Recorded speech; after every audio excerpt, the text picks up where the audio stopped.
todo ello y mucho más agradecemos a Dios. Vamos entonces, vamos en esta linda mañana, gente linda de Camaná, de quinto de secundaria, vamos entonces a trabajar nuestro ya consabido curso de razonamiento verbal, nuestro curso de razonamiento verbal RB, que significa nada más y nada menos que rapidez mental, capacidad de atención, es la medición de nuestros pensamientos, de nuestra capacidad de respuesta, de nuestra capacidad de análisis, que todo joven, que toda señorita debe tener muy desarrollado. Y esto lo vamos a lograr ¿qué? ¿Mediante qué? Mediante la lectura analítica, mediante la lectura de textos, mediante la lectura de palabras nuevas que cada día vamos aprendiendo. Por lo tanto, es menester que siempre estemos renovando nuestro intelecto. ¿Y cómo renovamos nuestro intelecto? Mediante la lectura, mediante la lectura, mediante la lectura constante, que es lo que nos va a hacer mejores cada día, tanto en el nivel intelectual como en el nivel personal, definitivamente, ¿no? Entonces, para esta mañana, el curso de razonamiento verbal tiene como tema, ¿cuál es el tema, profesor? El tema viene a ser, en esta mañana, las preguntas por extrapolación.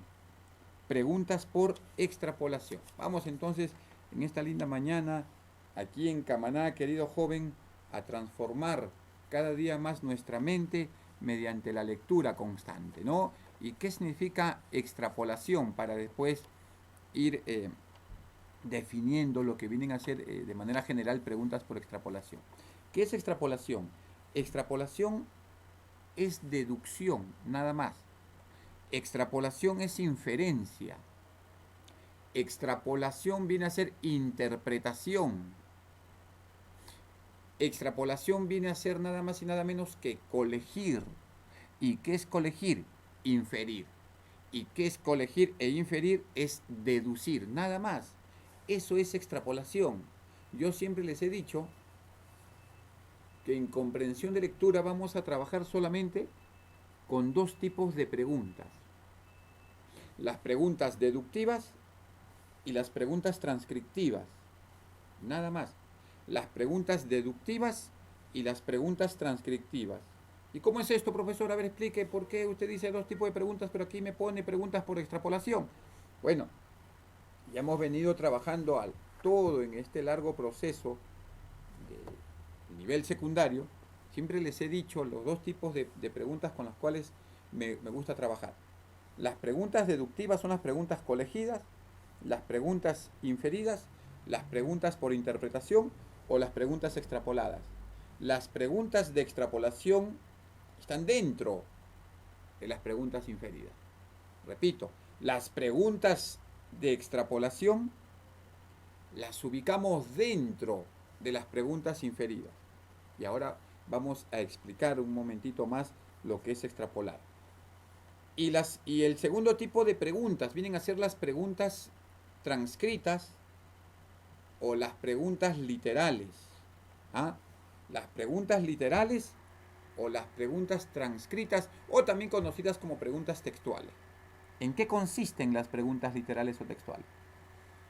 En que la respuesta en las alternativas va a estar igual, va a estar escrita, va a estar transcrita o copiada en la alternativa como en el texto.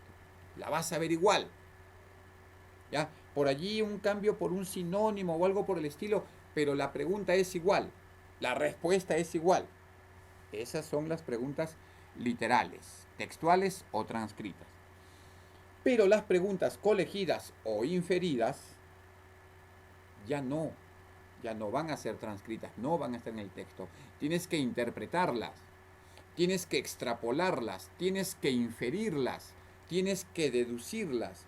Vas a tener que sacar tu conclusión a partir de lo que has leído.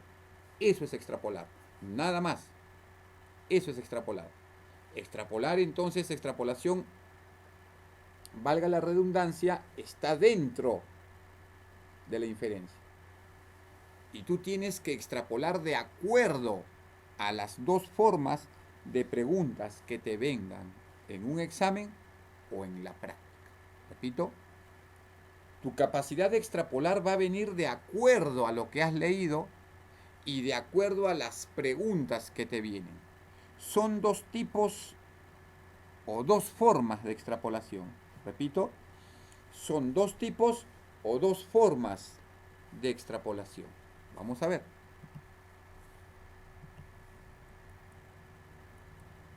Vamos a ver cuáles son esas formas de extrapolación.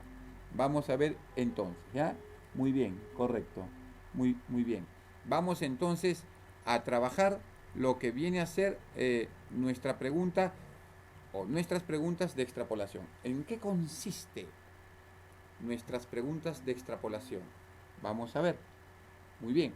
Entonces, las preguntas de extrapolación tienen que ver con este nivel. ¿Qué significa? Son aquellas que tienen como finalidad calibrar.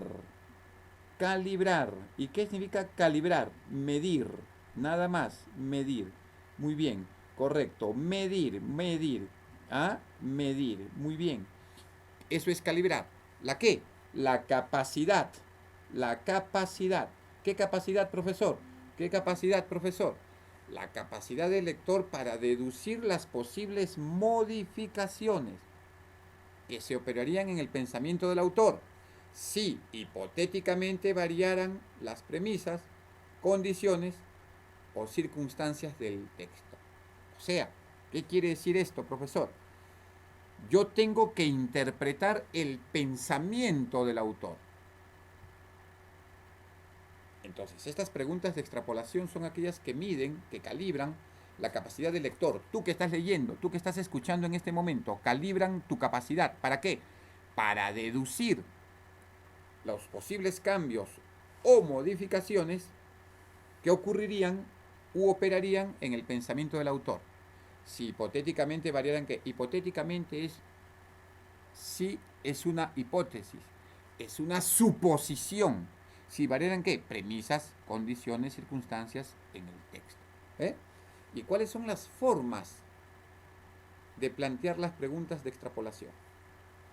Mira la primera forma. Mira, si se negara, sucedería ¿qué?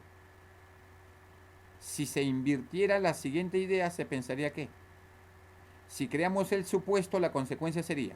Entonces escucha, hijo. Escucha, hija. Hay dos formas de extrapolar. Escúchame, dos formas de extrapolar. ¿Y cuáles son esas dos formas de extrapolar? Una, negando lo que el autor piensa. Primera forma, negando lo que el autor piensa. Por lo tanto, tú tienes que analizar el texto, sacar el tema y después negar esa idea. Esa es la primera forma de extrapolación. Repito, la primera forma de extrapolación es negar lo que el autor piensa. Para esto tienes que analizar, deducir el tema, sacar el tema y negar ese tema. Tienes que sacar, deducir el tema, sacar tu idea principal. La extrapolación será cuando tú niegas esa idea principal, cuando niegas el pensamiento del autor. Primera forma de extrapolación. Segunda, y esto, la primera forma se va en las dos primeras preguntas, en las dos primeras formas de preguntas. Si se negara, sucedería que, si se invirtiera la siguiente idea, se pensaría que. Esta es la primera forma que he explicado, la negación del pensamiento del autor. La segunda forma es, si creamos el supuesto de, la consecuencia sería que, aquí estamos hablando de una predicción. ¿Qué ocurriría de acuerdo a lo que has leído? Por ejemplo, yo te pongo uno. Si tú lees constantemente, te preparas, practicas, lees, te preparas, practicas y lees constantemente, la predicción será que tu ingreso será pronto. Esa es extrapolación. Es la segunda forma, predicción. Entonces, extrapolar no es nada más ni nada menos que colegir. Dos formas de colegir. Tienes que negar lo que el autor piensa, en las preguntas, lógicamente, ¿no? Y predecir lo que ocurriría de acuerdo a lo que has leído. Punto. Nada más. Extrapolación. Vamos a ver ahora. Solamente se pide tu capacidad de atención, nada más. Solamente se pide tu capacidad de análisis, nada más. Vamos a ver. Texto número 1, ejemplo. Vamos a ver el texto número 1. Dice así. Leamos juntos. Roger Bacon heredó de su maestro Roberto Grosset su afición a las ciencias y su inquietud por la metodología. Entonces aquí deducimos que Roger Bacon o Roger Bacon, como también se pronuncia, es o fue un científico. Fue un científico. ¿Ah? Segundo párrafo. En la edad de oro de la filosofía y tecnología escolástica, cuando prevalece en todas las escuelas el método racional deductivo y se desdeña la utilidad práctica del saber, miren, hasta aquí hay una idea. Acá tú tienes que ir desmenuzando el texto para saber qué. Mira, leamos la primera línea del segundo párrafo. En la edad de oro de la filosofía y tecnología escolástica. ¿Qué es la escolástica? La escolástica fue la filosofía o el pensamiento en la Edad Media, donde la religión era el punto central, era el eje central, donde la religión católica estableció que su pensamiento era el único, y toda aquella persona que pensara lo contrario a la doctrina católica era un hereje. Partiendo de ese punto, eso es escolástica. Cuando prevalece en todas las escuelas el método racional deductivo, y se desdeña, se rechaza la utilidad práctica del saber. O sea, en el tiempo de la escolástica, hablamos de la Edad Media, se desdeñaba o rechazaba la ciencia y se brindaba mayor atención a la religión. Punto. Entonces, en esos tiempos, Roger Bacon constituye una excepción notable, claro, porque era aficionado a la ciencia, ¿no? Dos ideas resultan especialmente revolucionarias a sus contemporáneos. La primera, su actitud antiliberal y antiaristotélica, de que la ciencia debe ponerse al servicio de la vida práctica. O sea, dice aquí, su primera actitud antiliberal, en contra del liberalismo y en contra de Aristóteles, del pensamiento aristotélico, de que la ciencia debe ponerse al servicio de la vida práctica. Entonces, Bacon decía que la ciencia debe estar al servicio de la vida práctica, y yo rechazo los pensamientos liberales y aristotélicos. Es la primera forma de Bacon. Siguiente. La segunda, el hincapié en la experimentación como punto de partida para la ciencia, en detrimento, en rechazo, que es un sinónimo, de las autoridades, entre comillas, científicas, sin discusión, y de la deducción como método universal del saber. Aquí está, entonces dice, él rechaza las autoridades, entre comillas, científicas, los religiosos, los que prohibían que la ciencia avanzase. En contra de eso también estaba Roger Bacon, ¿no? Y le brinda importancia a la experimentación, utilizando a la deducción como método universal del saber.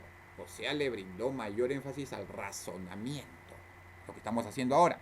Siguiente párrafo. Roger Bacon fustiga, rechaza, ataca, critica. Eso significa la palabra fustigar.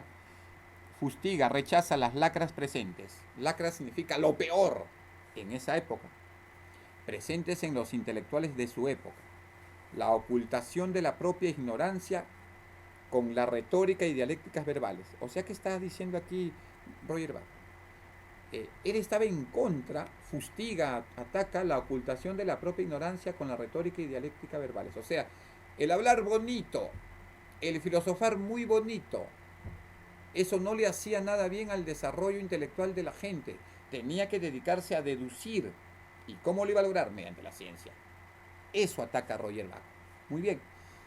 La falta de inquietud científica que se refugia en lo dicho por los antiguos, los prejuicios que entorpecen el avance verdadero del saber. En contra de todo esto estaba Roger Bacon. Vamos a ver, hemos leído una sola vez el texto, vamos a desarrollarlo. Pregunta. Preguntas por extrapolación por condición supuesta. Por condición supuesta, dice. Si Bacon tuviera la ocasión de conocer el desarrollo tecnológico del mundo actual, probablemente afirmaría lo siguiente. Cuando decimos probablemente, estamos utilizando la segunda forma de extrapolación. Predicción. Mira, vamos a cambiarle el sentido de la pregunta, pero con el mismo fondo. Cambiamos la forma, pero no el fondo. Te pregunto de otra forma. ¿Qué pensaría Roger Bacon si viviera en la actualidad? Esto te estoy diciendo. Mira lo que dice. Si Bacon tuviera la ocasión de conocer el desarrollo tecnológico del mundo actual, probablemente afirmaría lo siguiente. Entonces, yo te lo pregunto de otra forma. Si Roger Bacon viviera en la actualidad y viera todo nuestro desarrollo, ¿qué pensaría? Eso es una predicción. Eso es una predicción. Partiendo de la premisa, escucha hijo, partiendo de la premisa que Roger Bacon era un amante de las ciencias. Vamos a ver. ¿Cuál sería tu predicción? ¿O cuál sería tu extrapolación? Letra A. Tanto la deducción como la experimentación son los principales métodos del saber. Pero esa es una afirmación, no es una predicción. B. La filosofía es actualmente una actitud superflua. ¿Qué significa superflua? Que no merece mucha atención, ¿no? Secundaria. Para el logro de algún avance científico. ¿Ah? C. Es deplorable, es lamentable que tanto avance científico haya sido utilizado con fines bélicos y depredadores. D. Su tesis acerca de los fines de la ciencia están palmariamente demostrada en dicho desarrollo. Y E. Es absurdo que hoy se siga estudiando escrupulosamente a Aristóteles en las universidades. Entonces, mira, Roger Bacon vería, si él viviera en la actualidad, vería que su teoría acerca de la ciencia tendría razón. ¿Por qué? Porque miren el avance científico de ahora, se diría Bacon. Iría a tu casa y vería un horno microondas. Roger Bacon diría, wow, tenía razón. Iría a la casa de repente de Hugo y vería la lavadora de su mamá. Wow, tenía razón. La ciencia debe estar al servicio de la vida práctica. De repente iría a la casa de Leandro y vería un televisor de 52 pulgadas. ¡Wow! Tuve razón. La ciencia, o mejor dicho, el avance se va a lograr mediante la ciencia. Y le están brindando en estas casas una utilidad práctica. Por lo tanto, mi predicción sería, o mi extrapolación, su tesis, su teoría acerca de los fines de la ciencia. ¿Y cuáles son los fines de la ciencia? Que la ciencia debe brindar a la gente una utilidad práctica. Están palmariamente. ¿Qué significa palmariamente? De manera beneficiosa, demostrado en dicho desarrollo. Por lo tanto, la respuesta sería la alternativa D. Esa es mi predicción, esa es mi extrapolación, esa es nuestra deducción. Punto. Primera forma de deducción entonces. Alternativa D. Alternativa D. Muy bien, correcto. Vamos al siguiente texto. Texto número 2. Vamos al texto número 2. Rápidamente trabajamos el texto número 2 y vamos a desarrollarlo. Leamos. ¿Pero qué es el nirvana? Que siempre se evoca al hablar del budismo. Atención chicos, analíticamente leamos. Estamos hablando del nirvana como tema hasta el momento. Siempre se evoca hablar del budismo. Según esta religión, todo ser vivo se reencarna tras su muerte en un nuevo cuerpo para llevar en él una nueva existencia más o menos feliz. Sin embargo, el dolor siempre está presente. El único medio de escapar a este círculo sin fin, vida, muerte, reencarnación, es alcanzar el nirvana. ¿Ah? Entonces, estamos hablando hasta el momento del nirvana, que el autor dice que siempre se evoca al hablar del budismo. Por lo tanto, el nirvana está dentro del budismo. Segundo párrafo. Acceden al nirvana los sabios, que como Buda, llegan al conocimiento perfecto tras una larga serie de existencias terrestres. Para ello es preciso haberse desprendido, despegado, eliminado de todo apego al mundo, ser capaz de difundirse en el gran todo universal, fusionándose con el cosmos, ¿no? El nirvana no es el paraíso, no es un cielo como el de la religión cristiana, no es eso. El nirvana, miren, prestemos atención a esto, no es un paraíso, no es un cielo como el de la religión cristiana, es más bien un estado de reposo absoluto, ese es el nirvana, de eterna calma. Por lo tanto, quien entra en el nirvana ya no se reencarna, no conocerá más el dolor, se habrá librado para siempre del mal, del error y de todos los sufrimientos de la vida terrestre. Es lo que piensa el autor acerca del nirvana. No es un paraíso, no es un cielo como el de la religión católica cristiana, ¿no? Entonces, dice que el nirvana es un estado de calma, un estado de reposo absoluto, de sosiego, de paz, de tranquilidad, ¿no? Por lo tanto, quien entra a ese nivel, según la lectura, ya no sufrirá del mal, del error y de todos los sufrimientos de la vida terrestre. Por lo tanto, el autor nos está hablando del nirvana como un estado de calma, de paz, de sosiego. Vamos a la pregunta. Preguntas por extrapolación por condición negada. Ah, ya. Condición negada, aquí ya lo que te había explicado, la primera forma de extrapolación. Tienes que negar lo que el autor piensa. Mira, y la forma. Si el autor tomara como punto de partida lo contrario de lo afirmado. ¿A qué se refiere con lo afirmado? A lo que dice el texto. Si el autor tomara como punto de partida lo contrario de lo afirmado, entonces se podría deducir que. Esa es la extrapolación. Ve que te dice, acá no dice se podría extrapolar, no, sino te dice se podría deducir. Por lo tanto, Deducción, lo mismo que extrapolación. ¿Y qué vas a hacer? Vas a negar lo que el autor dice. ¿Qué es lo que te habla? Ah, profesor, me habló sobre el nirvana como tema, que pertenece al budismo. ¿Y qué habla del nirvana? El nirvana no es un paraíso, no es un cielo como la religión católica cristiana, sino es un estado de calma, de paz absoluta, donde ya no va a haber más dolor, sufrimiento, llanto, tristezas, todo eso. Bien, niega eso ahora. Vamos a la alternativa A. Vamos a la alternativa A. El nirvana es un estado de sosiego. Eso es lo que el autor afirma. Y recuerda que tienes que negar. Eliminamos la A. B. El nirvana permitiría el acceso de los sabios. Eso es lo que piensa el autor. No es negación de lo que piensa. Eliminamos la B. C. Los católicos anhelan la desaparición del Averno. Claro, porque si hay un cielo, mira cómo deduces. Mira cómo deduces. Si los cristianos o católicos anhelan la desaparición del Averno, claro. ¿Por qué? ¿Cómo deduces esto? Porque los cristianos creemos en un cielo, en un paraíso divino. Entonces, deductivamente hablando, estaríamos negando o estaríamos desapareciendo o estaríamos anhelando la desaparición del Averno. Por lo tanto, eso no es negación, eso es afirmación deductiva de lo que el autor dice. D. Los cristianos aspirarían a alcanzar el nirvana. Mira, escucha, observa, ojo. Los cristianos no aspiraríamos a alcanzar al nirvana. ¿Por qué? Porque nosotros creemos en un cielo, en un paraíso. Entonces, si yo acepto la D, estaría negando lo que el autor piensa. El autor dice que el nirvana no es un paraíso, no es un cielo como el cristiano. Por lo tanto, los cristianos aspirarían a alcanzar el nirvana. Allí está la condición negada. Allí estoy negando lo que el autor piensa.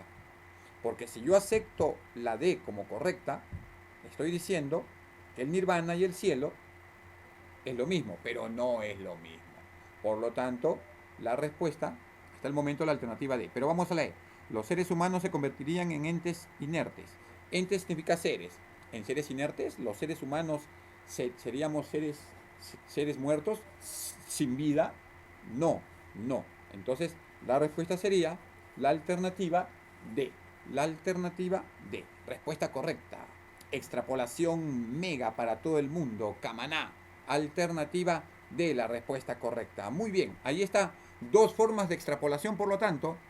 Extrapolación por condición negada. ¿Qué quiere decir? Tienes que negar lo que el autor piensa. Y extrapolación predictiva. Tienes que predecir o tienes que saber lo que va a suceder, entre comillas. ¿Ya? Muy bien, correcto. Texto número 2 resuelto. Vamos al siguiente texto. Vamos ahora a verificar lo que hemos aprendido. Vamos a leer este texto de la misma manera como hemos leído los textos anteriores. ¿Está bien? Vamos a trabajarlo juntos, mis queridos jóvenes. Vamos a trabajarlo juntos. Texto, leamos. En Japón, muchos animales y plantas conllevan un significado simbólico.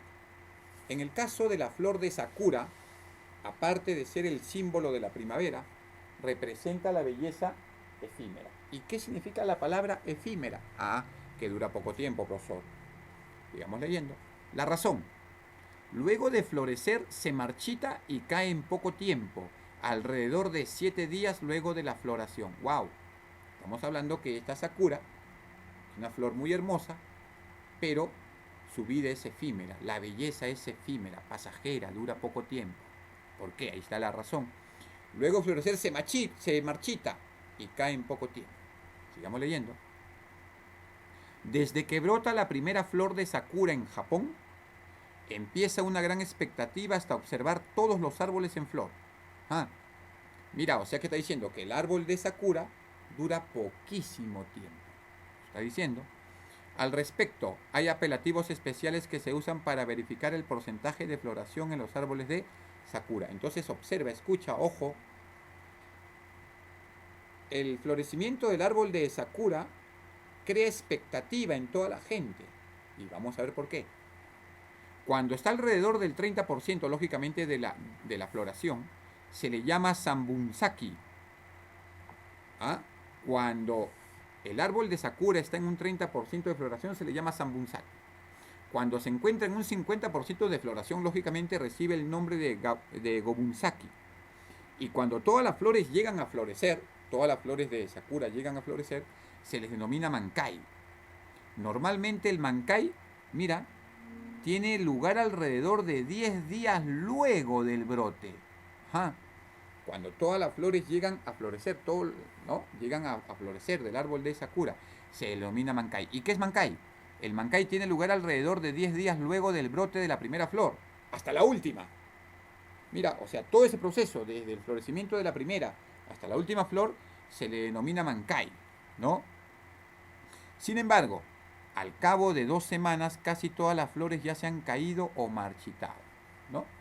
Entonces, ahí podríamos relacionarlo con lo efímero de la vida, ¿no?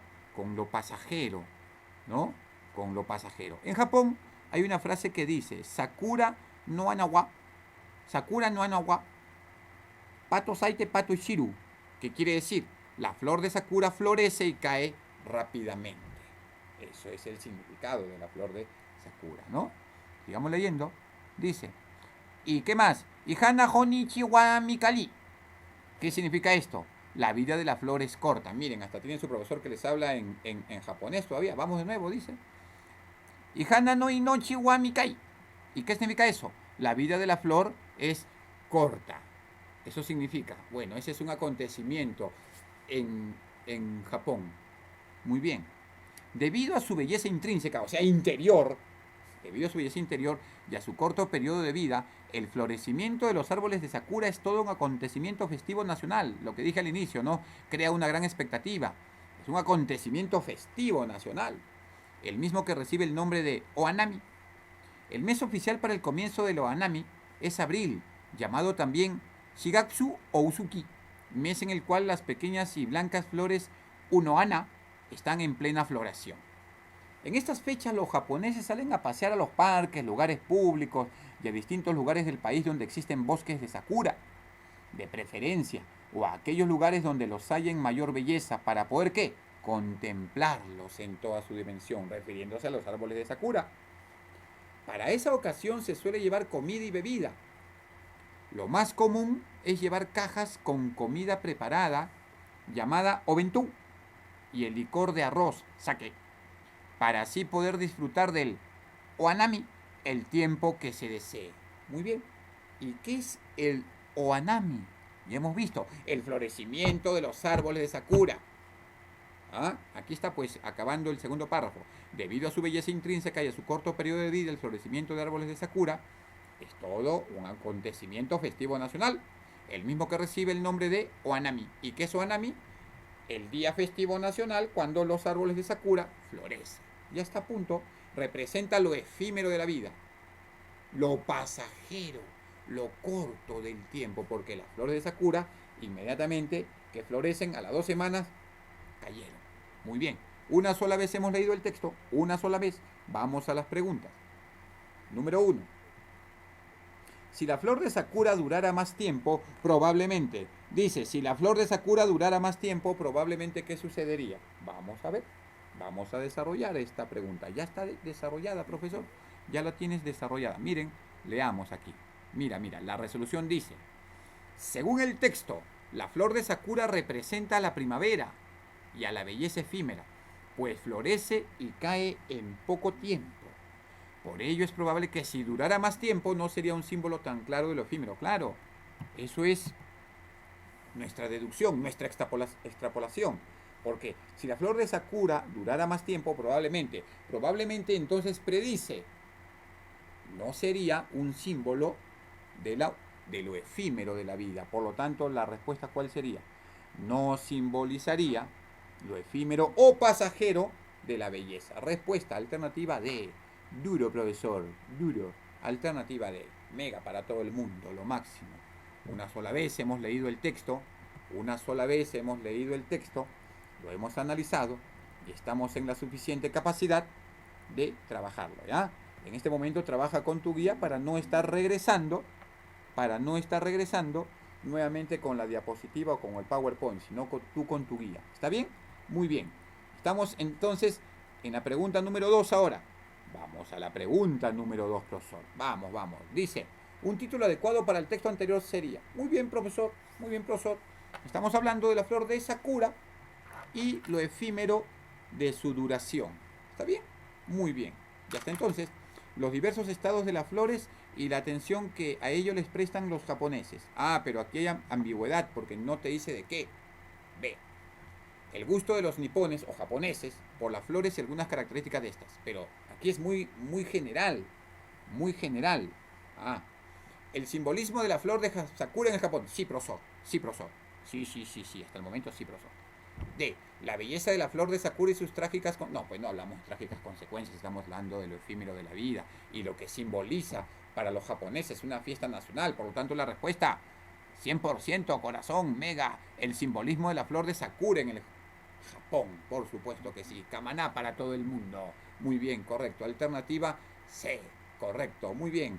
Vamos a la pregunta número 3. Pregunta número 3. Todos trabajando. A ver, dice. La vida de la flor de Sakura como la juventud es corta. Sí, porque hace una comparación. Dice, en la primera parte dice, en el caso de la flor de Sakura, aparte de ser el símbolo de la primavera, representa la belleza efímera. La belleza efímera. Por lo tanto, la vida, por lo tanto, cuando digo por lo tanto, deduzco, infiero. La vida de la flor de Sakura, como la juventud es corta, la juventud es pasajera, corta, efímera, tanto como la vida. ¿Verdad, profesor? La número 1. ¿Verdad, profesor? ¿Verdad, profesor? Número 2. Cuando a la floración del árbol de Sakura le falta alrededor del 70%, se le llama Sambunsaki. 70%, no, profesor, pues yo le digo 30%. Leamos el segundo párrafo, chicos, leamos. Cuando está alrededor del 30%, refiriéndose a la floración, se le llama Sambunsaki. Cuando la floración del árbol Sakura le falta alrededor del 70%, sí, te está diciendo lo mismo, pero al revés. Te está diciendo lo mismo, pero a la inversa. Está extrapolando, porque en el texto dice, cuando la floración está alrededor del 30%. Por lo tanto, si está al 30%, ¿cuánto le falta? 70%, profesor. Por lo tanto, la número 2, verdad. Cámara para todo el mundo. Muy bien, número 2, verdadera. Correcto. Y miren, y como no hay 1, 2 y 3, se supone que la número 1 y 2 son, a ver, verdaderas. El Mankai dura solo 10 días. Donde dice Mankai no dice que dura 10 días, sino está hablando que después de los 10 días, ¿no? Después de los 10 días. No habla que dura 10 días. ¿Ah? Entonces, mucho cuidadito. Por lo tanto, la número 3 es falsa. La respuesta sería la letra A, que está invertida. Sería 2 y 1. La respuesta, letra A. Para todo el mundo. Camaná. Para todo el mundo. Muy bien, correcto. Muy bien. Vamos a la pregunta número 4. Vamos a la pregunta número 4. ¿Qué dice, profesor? Son ciertas. ¿Cuáles son verdaderas? Vamos a ver. Dice, vamos a leer. La número 4. Los árboles de Sakura viven poco, claro, viven poco. Florecen poco y se marchitan en las 2 semanas. Por lo tanto, la número 1, ¿verdad, profesor? El licor de arroz se llama sake, claro. Lee las 2 últimas líneas del texto. ¿Qué es lo que dice? Lo más común es llevar cajas con comida preparada llamada oventú y el licor de arroz llamado sake. Por lo tanto, la número 2 es verdadera, profesor. Verdadera, profesor. 3. ¿A la gente de Japón le gusta la flor de Sakura? Indudablemente, por supuesto que sí. Es un acontecimiento nacional. Crea gran expectativa.